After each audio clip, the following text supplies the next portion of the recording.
Analects of Master GuangQin 4th Part. Relinquish all aspirations to secular gains. Not only must we part with our greed for wealth, but likewise with our hankering after fame. In fact, there is nothing in this world with which we should be reluctant to part. We practitioners should go even further, consuming only plain food and clothing, devoting ourselves to our tasks in the monastery for the benefit of all beings, and keeping our minds solely on practice.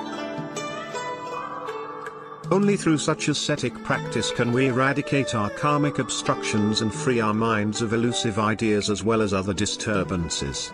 If we live our lives, day in day out, in this manner, we are truly treading the path of practice.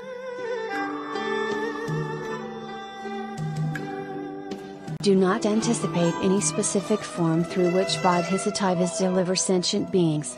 The process of deliverance often occurs quietly and naturally.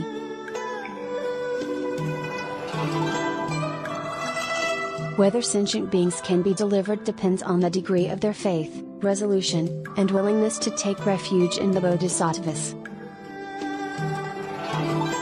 While the compassion of bodhisattvas to deliver is the primary cause, deliverance cannot take place without the secondary cause, that is to say, the vow and dedication of those who wish to be delivered.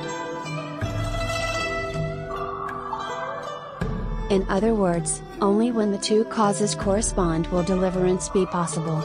Take Bodhisattva of Avalokitesvara, GuangQin, for example. Sitting high up on the altar, the Bodhisattva appears to be motionless.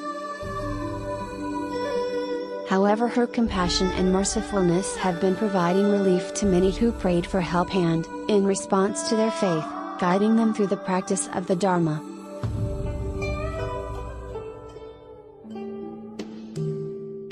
Instead of chattering on worldly matters, we practitioners ought to discuss only about the Dharma. Otherwise, how can there be any practice to speak of if we carry on the discriminating, calculating, and competitive demeanor and gossip like lay people do? Most parents wish for their children to grow up to have a bright future, college education, doctoral degree, wealth and success, etc. Unfortunately, many turn their backs on their parents after attaining success.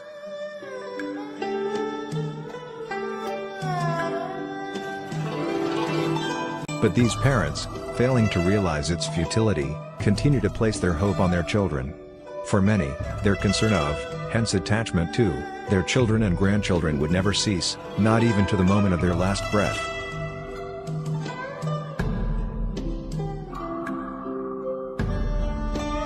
They do not realize that such deep affection will confine them to the 6 divisions of rebirth. Their expectations, attachments, and concerns are the very cause of their lingering in samsara, hence the sources of their perpetual misery.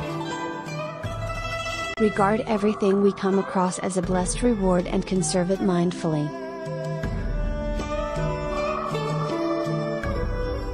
Do not squander anything edible or useful, rather, use our wit and patience in handling things broken or worn.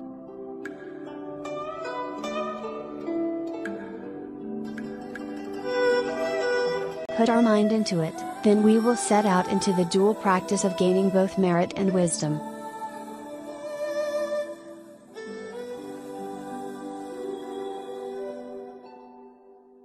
Association du vrai cœur.